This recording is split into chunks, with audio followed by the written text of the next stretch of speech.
It's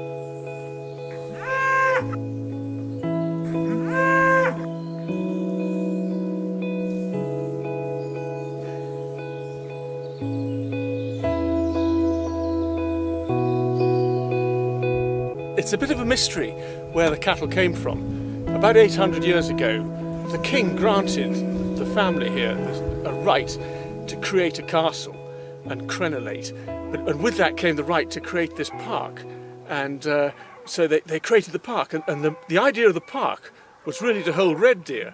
I mean, and the red deer were, well, they weren't sacred, but they were definitely a gift of the king. And if you went and killed or hunted a red deer without the permission of the king, it was going to go badly for you, and you're probably going to lose your life, possibly a few other bits on the way.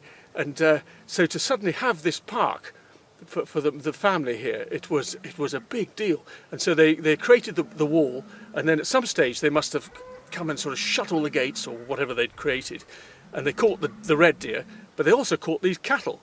And the mystery is, what were the cattle doing roaming around here when we know that cattle have been domesticated in this country for at least 5,000 years, possibly 6. So why were the cattle in the woods? No one really knows.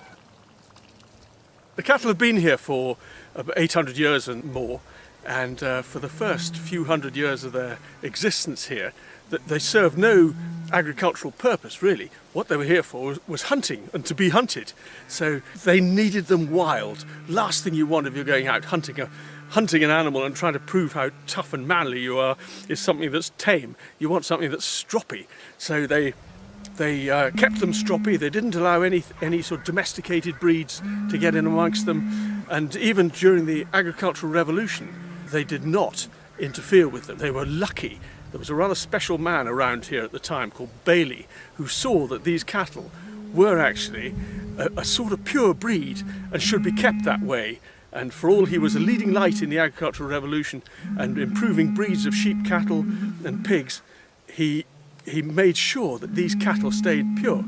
But on top of that, he persuaded the landowner that actually the cattle should be moved away from near the castle and put into this bit of ground up here.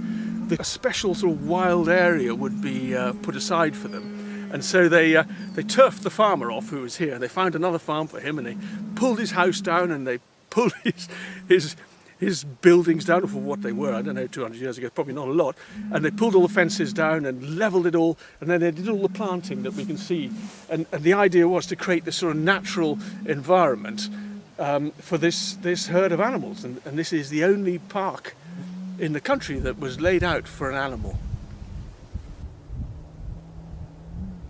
Currently there are 100 cattle here about, and there's another reserve herd up in the north of Scotland with about 25 or 30. And the idea is that at some stage, if ever these came to grief, the park could be restocked with a herd in the north. But these cattle are remarkably healthy. They get absolutely no medication at all. All we do as regards sort of interfering is giving them a little bit of hay in the winter, but not a huge amount.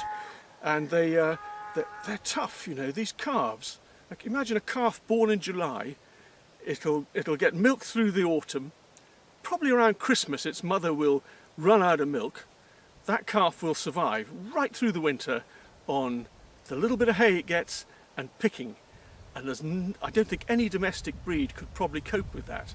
And they're tough, they're good little grazers, and they're remarkably healthy. When it comes to breeding, as you can see, there are a lot of bulls here.